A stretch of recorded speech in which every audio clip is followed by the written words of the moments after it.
Assalamualaikum warahmatullahi wabarakatuh.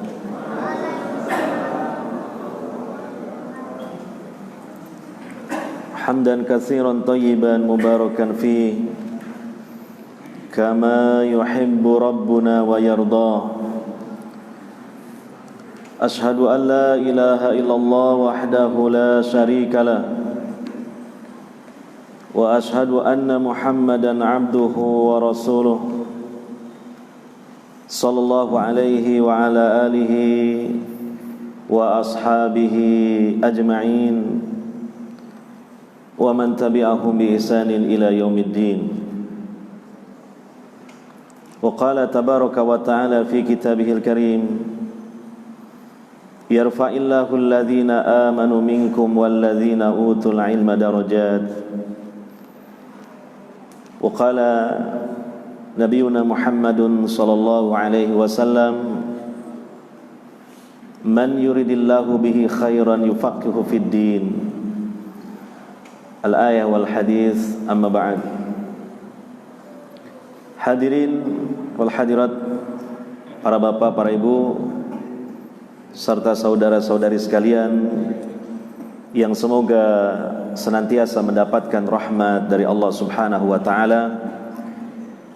Alhamdulillah ala kulli hal, pada kesempatan malam hari ini kita dimudahkan oleh Allah Subhanahu wa taala urusan dan perjalanan kita sehingga kita bisa hadir di masjid yang mulia ini untuk melaksanakan aktivitas yang mulia berupa ibadah kepada Allah yang maha mulia, agar kita meraih kemuliaan di dunia dan di akhirat kelak. Hadirin wal hadirat yang dimuliakan oleh Allah Subhanahu wa taala, kita lanjutkan pengajian kita, yaitu materi tentang fikih, merujuk kepada buku atau kitab Al-Wajiz. Pembahasan kita yang terakhir kali, artinya yang kita bahas di pertemuan sebelumnya sebulan yang lalu, ya. Mungkin barangkali sudah lupa-lupa gitu ya. Sebulan ya, wajar ya. Sebulan yang lalu. Tentang apa? Benda-benda yang dihukumi najis oleh syariat Islam. Telah kita bahas 4 benda-benda atau zat-zat yang najis menurut syariat Islam. Yang pertama adalah air kencing, yang kedua adalah kotoran manusia. Maksudnya air kencing manusia dan kotorannya. Yang kedua adalah mazi, dan yang keempat adalah wadi. Sampai di situ. Kemudian sekarang yang kelima, dilihat di bukunya, ya, lihat saja bukunya karena ini semacam bedah buku ya. Kotoran hewan yang dagingnya tidak dimakan. Maksudnya kotoran hewan yang dagingnya haram dimakan. Ya. Sehingga dari keterangan ini sekilas, istilah fikihnya adalah mafhum mukhalafahnya. Pemahaman kebalikannya berarti kotoran hewan yang dagingnya halal dimakan itu tidak najis. Ya. Yang najis itu adalah kotoran hewan yang dagingnya haram dimakan. Sekali lagi berarti mafhum mukhalafahnya, kotoran binatang yang dagingnya boleh dimakan itu tidak najis. Berarti kotoran ayam, kotoran kambing, kotoran sapi itu tidak najis. Tapi menurut uruf kita itu kotor memang, dan mungkin menjijikan. Tapi sebenarnya dalam pandangan syariat kita itu tidak najis, hanya kotor saja. Sebagaimana tidak semua sesuatu yang kotor yang keluar dari badan kita itu najis. Kalau yang namanya kencing, kalau namanya kotoran kita sendiri, feses ya. Kalau namanya mazi, kalau namanya wadi, ya najis. Tapi kalau ludah, daha, ingus, itu kotor tapi tidak najis. Ya. Jadi perlu dibedakan. Sekali lagi, tentang kotoran hewan, itu yang najis adalah kotoran hewan yang dagingnya haram dimakan. Kalau kotoran hewan yang halal dimakan itu tidak najis. Maka dalam hadis riwayat Imam Muslim, Nabi SAW menganjurkan kepada penduduk Iraniyin untuk meminum air kencingnya onta. Sebagai apa? Obat.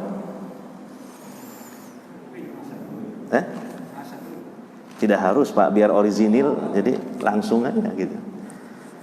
Ya, diminum gitu. Nah, saya sendiri mohon maaf ya, belum pernah minum kencingnya onta gitu. Ya. Kalau begitu boleh saya minum air kencingnya kambing. Lah silakan kalau sampean doyan. Tapi kan buat apa? Untuk apa? Akan tetapi secara hukum dilihat najiskah atau tidak, maka air kencing kambing tidak najis. Karena yang najis itu adalah kotoran hewan ya, baik fesesnya ataupun kencingnya yang dagingnya haram dimakan. Begitu. Kita lihat lagi di bukunya ya. Hal ini berdasarkan dalil tentunya ya. Dalam satu riwayat yang sahih, dilihat di situ referensinya, Sahih Ibnu Majah, Sahih Ibnu Huzaimah dan sebagainya. Dari Abdullah, beliau mengatakan, arada Nabi sallallahu alaihi wasallam an yatabarraz. Faqala i'tini bi thalathati ahjarin fawajadtu lahu hajaraini wa rawthati himarin fa amsaka al hajaraini wa taraha ar-rawthata wa qala hiya rijsun. Dari Abdullah radhiyallahu anhu, beliau mengatakan Nabi sallallahu alaihi wasallam hendak buang air besar ya. Lalu beliau bersabda, bawakanlah untukku 3 buah batu. Maksudnya ini untuk nanti cebok ya. Namun ceboknya ini istilahnya adalah istijmar, bukan istinja. Karena cebok itu bisa istinja, bisa istijmar. Kalau istinja, media untuk cebok adalah air. Kalau istijmar, medianya zat padat, yang utama adalah batu. Dan minimal dengan 3 buah batu atau 3 batu yang memiliki atau 1 batu yang memiliki 3 bidang, yang nanti digosokkan di situ untuk membersihkan kotoran. Ya, mungkin ketika itu Nabi tidak mendapati air, maka beliau menyuruh kepada sahabat Abdullah ini untuk dibawakan 3 buah batu. Kemudian aku dapati untuk beliau 2 batu. Nah, mungkin sulit mencarinya, sehingga Abdullah ini hanya menemukan 2 buah batu, dan yang satunya lagi berupa kotoran keledai, himar. Ya, kotoran keledai. Tentunya kan mungkin kotorannya sudah mengering gitu, sehingga miriplah seperti batu, artinya dia keras dan kesat kan gitu. Bukan kotoran kambing, kecil-kecil susah. Kotoran keledai. Beliau Nabi SAW mengambil 2 buah batu itu dan melemparkan kotoran hewan itu. Jadi yang diambil 2 buah batu, yang diterima makbul, yang satunya tertolak, yaitu kotoran keledai. Ya, dibuang, dilemparkan oleh Nabi SAW, seraya beliau bersabda tentang kotoran keledai, ia kotor lagi keji. Maksudnya rijsun itu sama dengan najas, yaitu najis ya. Nah, dari hadis ini disimpulkan oleh ahli fikih bahwa kotoran binatang yang haram dimakan itu najis. Dari hadis ini adalah kotoran keledai. Mohon maaf, saya keliru ngomong kedelai. Keledai, ya. Keledai itu hukumnya adalah haram. Keledai itu, ya. Terutama keledai ahliyah, artinya keledai yang jinak itu hukumnya adalah haram dalam Islam. Dagingnya tidak boleh dimakan. Itu ada keterangannya dari Nabi sallallahu alaihi wasallam, memang daging keledai tidak boleh dimakan. Dalam kitab Bulughul Maram juga dijelaskan daging keledai itu haram. Beda dengan daging onta. Ya, beda dengan daging kuda.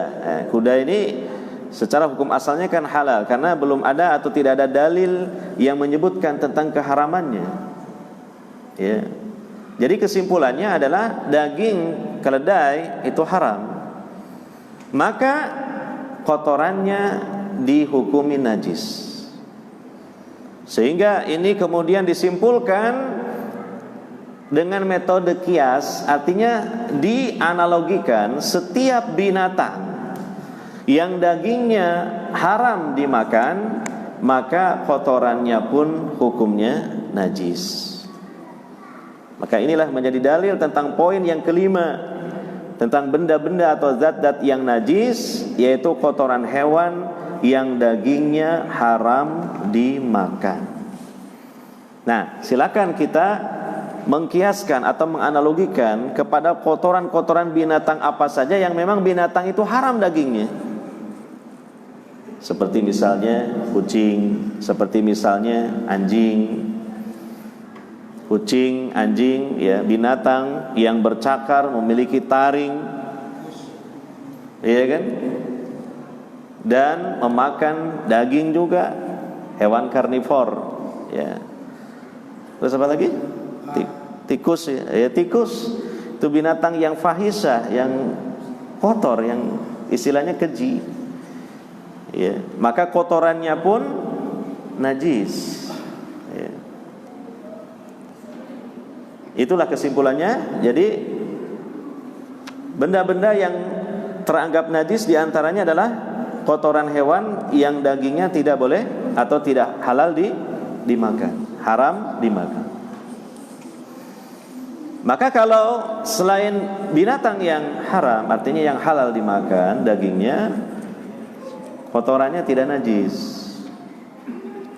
Satu contoh misalnya kita sholat Idul Fitri atau mungkin Idul Adha di tanah lapang, ya. Karena sunnahnya memang sholat Al-Idain, itu sholat Idul Fitri dan Idul Adha itu di tanah lapang, ya. Sebab itulah yang biasa dilakukan oleh Nabi SAW dan para sahabat beliau, kecuali karena ada uzur darurat. Itu Nabi pernah sholat di masjid karena apa? Karena hujan atau karena tanahnya ini berlumpur, maka di masjid, ya. Kecuali khusus bagi penduduk Makkah, sholat idnya di Masjidil Haram memang. Adapun selain itu, sholat sunnahnya atau menurut tuntunannya untuk sholat Idul Fitri dan Idul Adha adalah di tanah lapang. Nah, umpamanya kita sholat, tahu-tahu ketika kita mau sujud melihat ada kotoran kambing di depan kita, artinya di tempat kita mau sujud, gitu. Ya, maka seandainya tidak mengganggu, artinya tidak, ketika kening kita diletakkan tidak mengena kepada kotoran itu, hanya di samping saya, tidak masalah. Tidaklah dihukumi bahwa ini tempat sholatnya ada najisnya, gitu. Ya, tempatnya itu dihukumi suci. Karena kotoran kambing adalah tidak najis. Sebab kambing dagingnya halal dimakan, maka kotorannya pun tidak najis. Cuma kalau kita merasa jijik, ya silakan sekali usap atau sekali kebasan gitu disingkirkan, silahkan. Tapi bukan dengan suatu anggapan bahwa kotoran kambing itu adalah najis. Demikian. Ini dalilnya sudah disebutkan tadi. Kemudian yang berikutnya, termasuk zat-zat yang najis adalah darah haid, ya. Sehingga dapat difahami secara mafhum mukhalafahnya, kalau darah selain haid dan juga nifas, karena satu jenis darah haid dengan darah nifas, ya, maka darah secara umum, darah manusia itu tidak najis. Oleh karenanya Rasulullah SAW dan para sahabatnya dalam situasi perang, ya, ketika waktunya sholat, ya sholat. Ada yang diistilahkan dengan sholatul khauf, ya. Ketika sholat dalam situasi apa? Perang, ya. Atau sholat biasa misalnya dilakukan karena situasinya sedang aman, maka tentu dapat dipahami tidak sedikit dari tentara-tentara kaum muslimin di kulitnya, di bajunya menempel darah, karena namanya juga perang, gitu kan. Darahnya sendiri, darah musuhnya yang nyiprat ke badannya, nyiprat ke bajunya, ya. Maka itu tidak masalah sholat dengan masih ada darah di badan ataupun di baju, karena darah itu hukumnya adalah suci. Adapun darah yang hukumnya najis adalah darah haid, ya.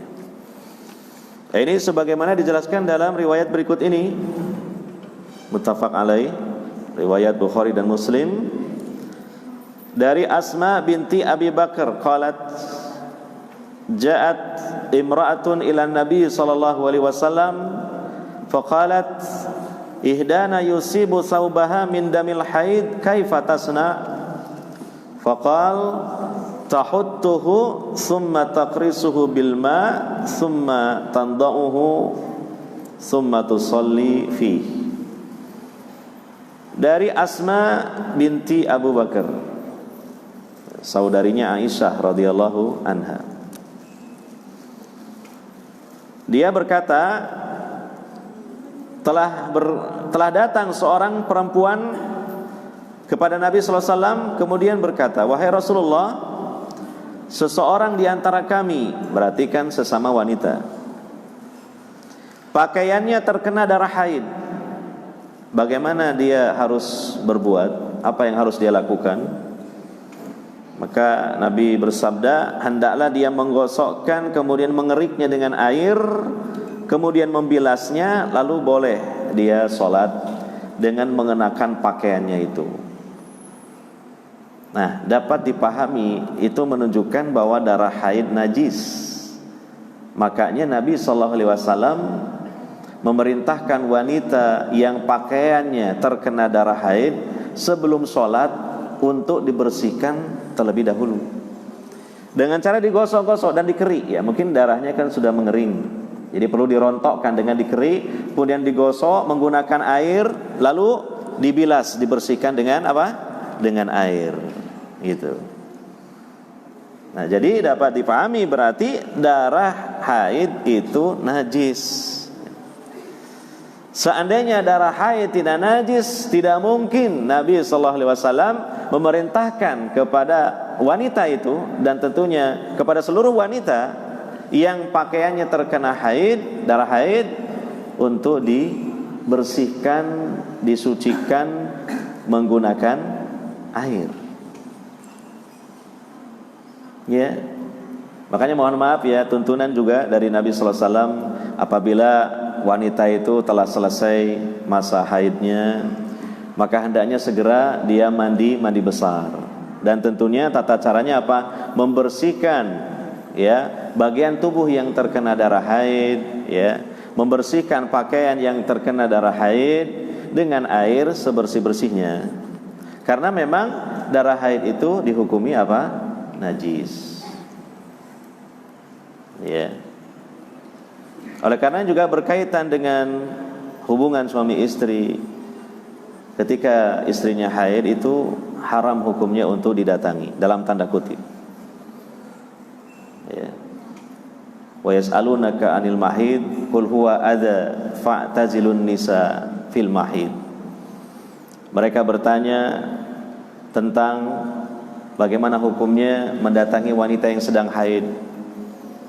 Qul huwa adza, katakanlah itu adalah adza, kotor dan najis maksudnya itu. Fa'tazilun nisa fil mahid, maka jauhilah wanita itu fil mahid, ya, di bagian yang terkena haidnya. Artinya menjauhi wanita ketika haid itu maksudnya fil mahid, bukan wanita haidnya yang dijauhi, tetapi jauhilah tempat yang di situ keluar darah haid, maksudnya farjinya. Oleh karenanya itu halal bagi seorang suami untuk berdekatan dengan istrinya, untuk bermesraan dengan istrinya, kecuali satu, al-jima, yaitu jima. Ya. Makanya Al-Quran menyebut fil mahid, yaitu di bagian, ya, tubuh wanita yang keluar di situ apa? Darah haid, bukan wanita haidnya. Dan ini yang membedakan dengan syariatnya kaum Yahudi, di mana kaum Yahudi itu menganggap bahwa wanita yang sedang haid itu najis setubuh-tubuhnya.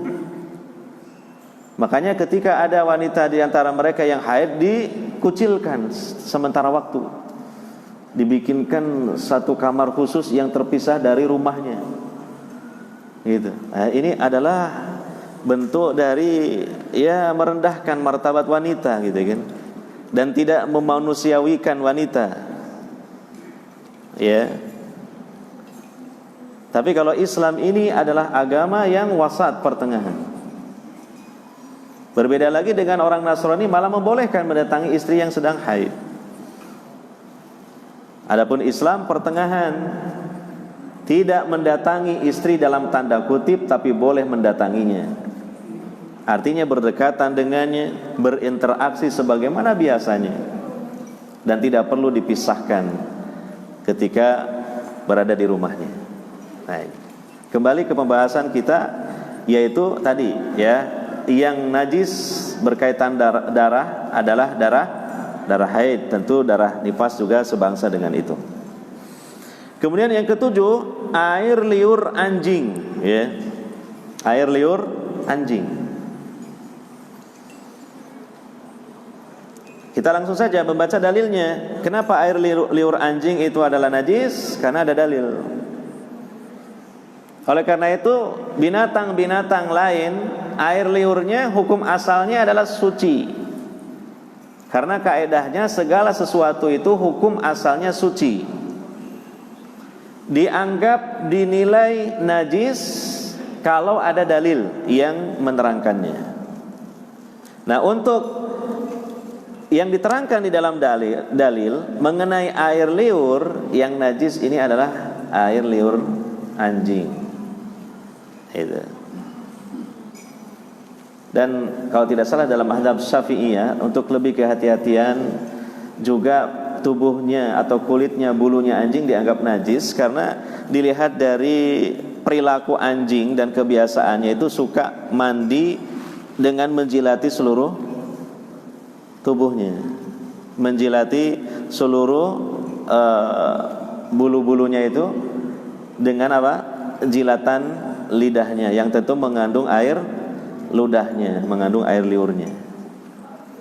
Itu lebih hati-hati, ya, itu lebih hati-hati. Tapi pada intinya yang disepakati najisnya itu adalah di air liurnya itu. Ya. Sebagaimana yang diterangkan dalam riwayat di bawah ini, dalam hadis sahih, di antaranya riwayat Imam Muslim dari Abu Hurairah radhiyallahu anhu, beliau mengatakan, qala Rasulullah sallallahu alaihi wasallam, bersabda Rasulullah sallallahu alaihi wasallam, tuhuru ina'i ahadikum idza walagha fihi al-kalbu an yaghsilahu sab'a marratin ulahunna bit-turab. Dari Abu Hurairah radhiyallahu anhu bahwa Rasulullah sallallahu alaihi wasallam bersabda, sucinya bijana seorang di antara kalian yang dijilat anjing ialah dengan mencucinya 7 kali cucian, dan yang pertama biturab, dengan tanah. Nanti akan dibahas poin berikutnya tentang cara-cara bersuci dari najis, atau cara-cara mensucikan benda-benda yang terkena najis. Di antaranya apabila bijana dijilat anjing, ya, mungkin biasa begitu perilakunya.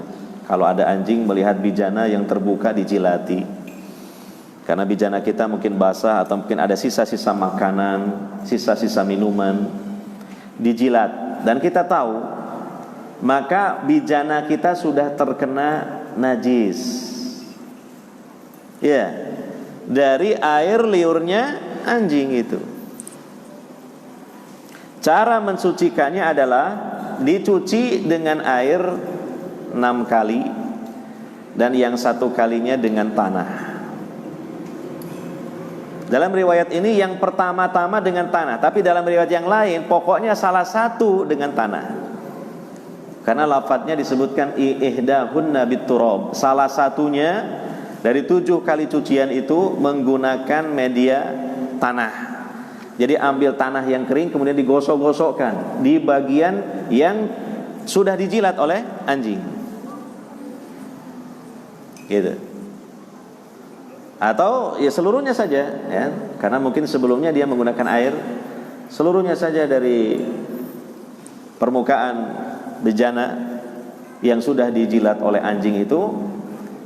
Salah satu cuciannya adalah dengan menggosok-gosokkan tanah yang kering, dan sisanya adalah dengan 6 kali cucian menggunakan air. Seperti itu, ya. Ini ketika, ya, bijana dijilat oleh anjing. Dan sebagian ulama menjelaskan ini khusus untuk bijana, ya, yang basah kalau dijilat oleh anjing. Karena apa? Karena menggunakan lafaz walagha. Walagha itu menjilat sesuatu yang basah. Kalau menjilat secara umum dalam bahasa Arabnya lahasa, menjilat biasa. Itu menjilat benda-benda yang kering.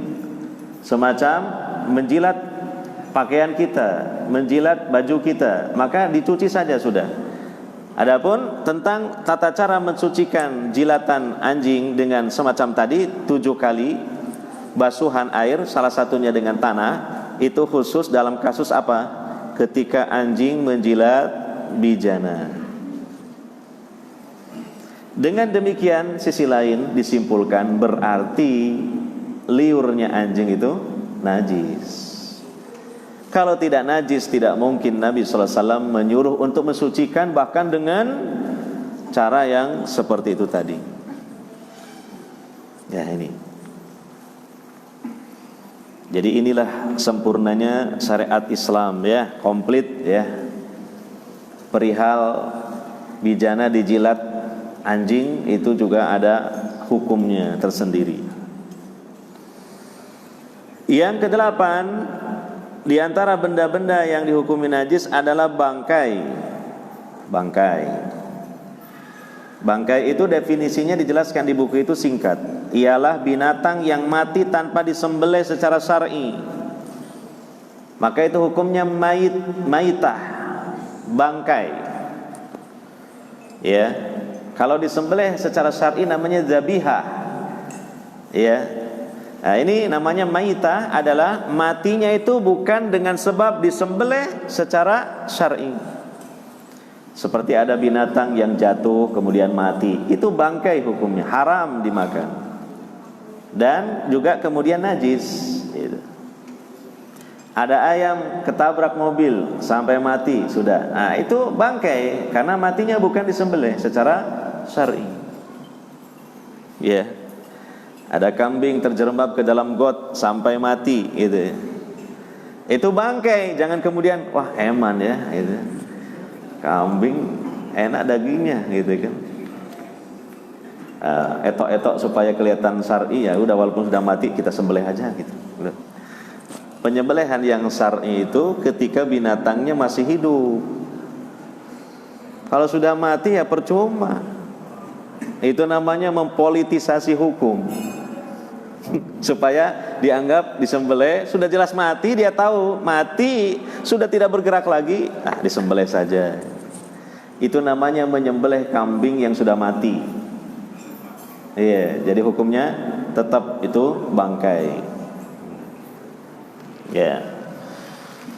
Maka binatang yang mati tanpa disembelih secara syar'i ini namanya bangkai, dan bangkai ini hukumnya najis.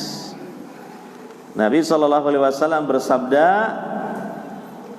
"Idza dubigha al-ihab faqad tahara." Apabila kulit bangkai disama, maka dia menjadi suci. Berarti ya, sebelum kulit bangkai itu disama, hukumnya najis.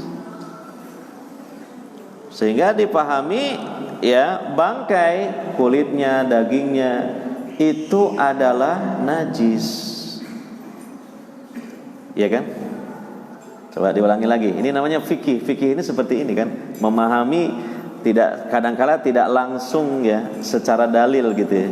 Dalilnya menyebutkan secara langsung gitu, namanya sharih, tidak langsung begitu. Bisa jadi dari pemahaman. Ya, seperti di sini contohnya. Ya, apabila kulit bangkai disama, maka dia menjadi suci. Berarti kulit bangkai itu hukumnya apa? Najis. Kalau pengen jadi suci, ada proses namanya disama. Ad-dibag, disama. Disama itu bagaimana? Kalau secara tradisional ya, disama itu adalah kulit bangkai binatang diambil, kemudian lemak-lemaknya dibuang, disisihkan, dipisahkan dulu. Ya. Lalu kemudian kulit yang sudah utuh kulit dimasukkan ke dalam cairan yang mengandung asam ya, semacam cuka begitu. Lalu direndam beberapa hari, 2 hari, 3 hari ya. Setelah itu diangkat, kemudian dijemur sampai kering. Maka itulah gambaran sederhana tentang proses menyamak kulit bangkai. Dan di kalangan orang-orang Arab sejak zaman dulu jahiliyah ini sudah terbiasa melakukan hal ini. Mereka memanfaatkan kulit-kulit binatang atau bangkai-bangkai disamak dulu untuk dijadikan sebagai bijana-bijana, dijadikan sebagai geribah-geribah, atau dijadikan sebagai sepatu yang disebut dengan khuf, sepatu dari kulit ya. Kesimpulannya adalah bangkai hukumnya najis. Maka di sini dikatakan yang dimaksud kata al-ihab ialah kulit bangkai yang belum disama. Berarti kulit bangkai dan juga dagingnya hukumnya adalah najis. Bukan hanya haram dimakan, tapi juga najis. Ya. Misalnya bangkai kambing najis, kulitnya dari bangkai kambing najis. Gitu. Oleh karenanya tidak boleh kita jadikan misalnya kulit bangkai tanpa disama kita jadikan sebagai tikar untuk sholat atau untuk duduk-duduk, ya kan? Sebab itu adalah najis. Tidak boleh kita menjadikan tikar dari benda yang najis untuk sholat. Berarti tempat sholat kita ada yang najis, dan itu tidak memenuhi dari syarat-syarat sahnya sholat. Ya. Demikian. Kemudian yang berikutnya adalah dikecualikan beberapa bangkai yang tidak najis. Sebagai catatan, secara umum bangkai itu hukumnya najis, tapi ada beberapa bangkai yang dihukumi tidak najis, bahkan halal tentunya dimakan. Ya. Yang pertama adalah bangkai ikan dan belalang. Rasulullah SAW bersabda, "Uhillat lana maitatani wa daman. Ammal maitatani fal hutu wal jarad, wa ammad daman fal kabidu wat tihal." Telah bersabda Rasulullah SAW, telah dihalalkan bagi kami bangkai dan dua bangkai dan dua darah. Ya. Dua bangkai dan dua darah. Adapun yang dimaksud dengan dua bangkai adalah bangkai ikan dan belalang. Kita menemukan ikan sudah mati, berarti kan bangkai. Itu halal dagingnya dan tidak najis. Ya. Makanya ya, para nelayan yang mungkin tiap hari menangkap ikan, ya, membawa ikan dari tengah lautan ke daratan dalam kondisi ikannya sudah mati, bahkan sudah dibekukan karena dimasukkan ke dalam peti yang mengandung es. Tidak masalah. Jangan kemudian kita protes, ini tidak disembelih ini matinya, berarti ikan ini haram.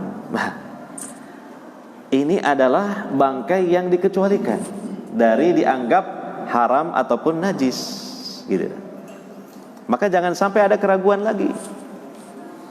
Dan memang rata-rata kebiasaan kita membeli ikan di pasar sudah banyak yang mati, rata-rata. Yang hidup itu mungkin sebagian, seperti lele itu kita biasanya beli hidup-hidup. Itu pun dibunuhnya kan bukan disembelih, diapain kalau lele? Dikepruk kepalanya gitu kan. Itu kan bukan disembelih juga. Kalau secara hukum syar'i kan bukan disembelih secara syar'i, itu dikepruk gitu kan kepalanya. Atau dimasukkan karung, dibontang-banting ke lantai, mati gitu. Iya, itu tidak masalah karena ikan itu sekalipun sudah jadi bangkai halal dan tidak najis. Masya Allah, inilah rahmat Allah subhanahu wa ta'ala yang kita lihat dalam tatanan hukum syariatnya gitu. Dan ini pada kenyataannya memberikan kemudahan. Sebab kalau ikan itu harus menjadi halal itu karena disembelih secara syar'i, alangkah repotnya. Coba nelayan ya berlayar ke tengah lautan, ya kan, dengan cara dikail, dengan cara mungkin menggunakan jaring pukat harimau atau pukat singa lah, tak tahu saya. Ya mungkin dijaring ya, dibawa, dimasukkan dulu ke dalam perahunya, mungkin mati gitu kan. Karena ikan tidak tahan lama kalau dikeluarkan dari air.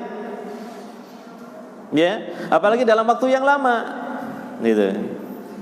Sampai ke daratan ikan-ikan yang sudah ditangkap itu kebanyakan mati.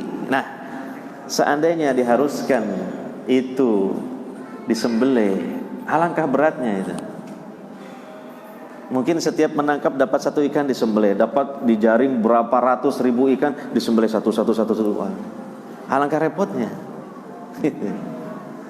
Lah inilah sesuai ya. Allah ya memang maha bijaksana dan maha mengetahui hal ihwal manusia. Iya.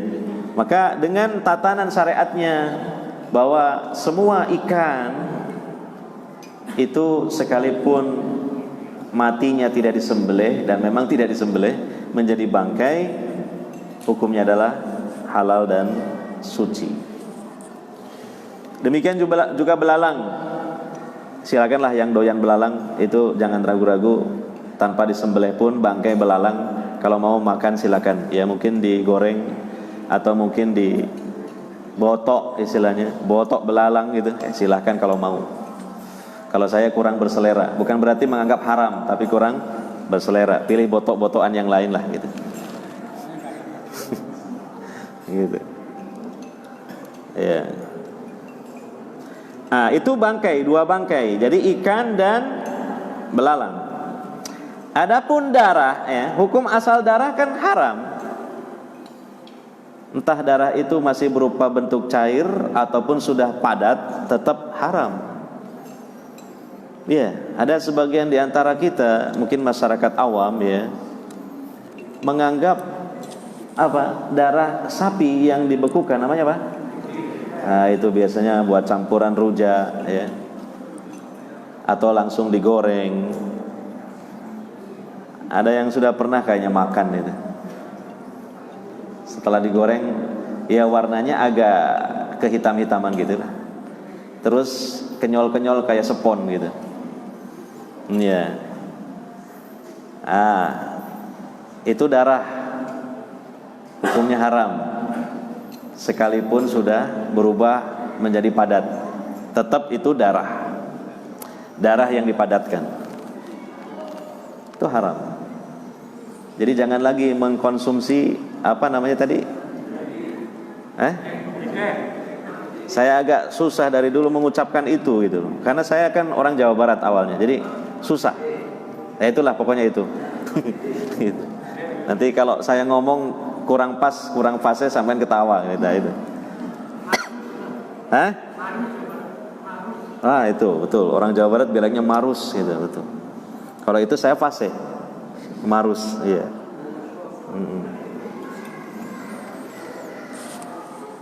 Jadi haram hukum darah itu. Tapi ada sejenis darah, ya. Sebenarnya sih bukan darah, tapi mungkin mirip, ya, mirip darah. Yang itu halal dan tidak najis. Dan itu ada dua. Yang pertama adalah al-kabid, hati.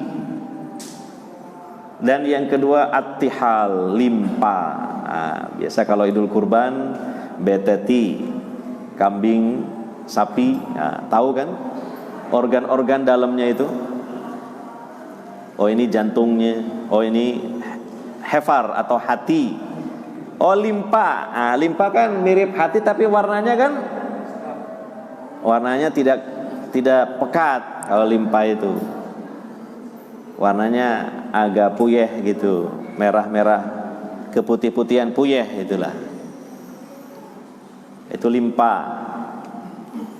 Maka itu sebenarnya mirip dengan darah. Tapi hukumnya beda. Itu hukumnya halal dan tidak najis. Ya halal, yang jelas halal. Nah, demikian. Kemudian yang kedua, bangkai yang darahnya tidak mengalir. Nah, ini kita dapat menghukumi semacam udang, cumi-cumi, apalagi itu, lobster, ya. Sekalipun mungkin dipelihara di darat, pokoknya binatang yang semacam itu darahnya tidak mengalir, maka itu hukumnya adalah halal dan tidak najis. Di sini disebutkan misalnya lalat, semut, lebah dan semisalnya. Dari Abu Hurairah, Rasulullah bersabda, artinya apabila lalat jatuh ke dalam bijana seorang di antara kalian, hendaklah mencelupkannya, menenggelamkannya.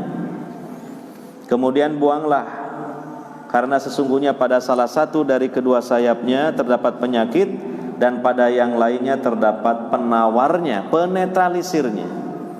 Contoh ini, di depan saya ada wedang jahe. Tiba-tiba ada lalat, lalatnya hijau lagi. Nah, kemudian apa? Masuk ke sini. Nah, maka ini kalau kita memang masih berselera untuk meminumnya, tidak masalah. Tapi apa? Lakukanlah tuntunan Nabi sallallahu alaihi wasallam sebelumnya, yaitu apa? Tenggelamkan sekalian lalatnya. Ya, setelah ditenggelamkan, kita ambil, kita buang. Ya tentu tidak diminum sak lalat-lalat lah sampai nguntal obat lalat lah. Bisa penyakit itu. Ditenggelamkan dulu, setelah itu diambil, dibuang, wedangnya silakan diminum. Karena apa? Kata Nabi sallallahu alaihi wasallam, lalat itu pada dua sayapnya, sayap yang satu mengeluarkan racun. Nah, di sayap yang satunya lagi mengeluarkan penetralnya, penawar racunnya. Ini dulu ada di kalangan ilmuwan-ilmuwan barat yang non muslim mencemooh dengan hadis Nabi ini. Mereka mengatakan jorok sekali ajaran Islam ini. Ada lalat masuk ke minuman malah sekalian ditenggelamkan, terus airnya diminum, jorok katanya. Tapi akhirnya kemudian dalam perkembangan berikutnya mereka penasaran, diteliti oleh mereka, orang-orang kafir. Ternyata apa yang dikatakan oleh Nabi SAW itu benar. Ya, pada sayapnya lalat itu yang satu ketika kena air dikeluarkan racun, tapi ketika ditenggelamkan lagi bereaksi di sayap yang satunya lagi mengeluarkan penetral dari racunnya itu. sehingga akhirnya kesimpulannya air itu jadi netral kembali, tidak mengandung racun. Mereka kagum akhirnya dengan hadis Nabi SAW yang Nabi sabdakan 15 abad yang silam, yang dunia belum mengenal ilmu pengetahuan seperti sekarang ini. Jauh-jauh hari Allah sudah mewahyukan kepada Nabi Muhammad SAW, dan itu secara faktual dan ilmiah memang benar. Nah, pembahasan kita adalah tadi, lalat tadi seandainya najis tidak mungkin dibolehkan diminum airnya karena najis. Itu menunjukkan bahwa ya binatang-binatang yang darahnya tidak mengalir itu suci dan tentu hukumnya adalah ya halal untuk dimakan. Demikian. Sementara mungkin sampai di sini dulu karena sudah datang waktu sholat isya. Mohon maaf tidak ada kesempatan untuk sesi tanya jawab. Barangkali mungkin insya Allah di pertemuan yang akan datang mungkin kita atur waktunya, karena waktunya begitu mepet ya, dari maghrib ke isya. Itu pun kepotong sholat zikir dan sholat sunnah. Jadi harap maklum adanya. Mudah-mudahan walaupun yang sedikit ini tetap menambah khazanah keilmuan kita, terutama tentang masalah fikih Islami. Demikian. Subhanakallahumma wa bihamdika asyhadu an la ilaha illa anta astaghfiruka wa atubu ilaik. Wa sallallahu ala nabiyyina Muhammadin wa ala alihi wa sahbihi ajmain. Wassalamualaikum warahmatullahi wabarakatuh.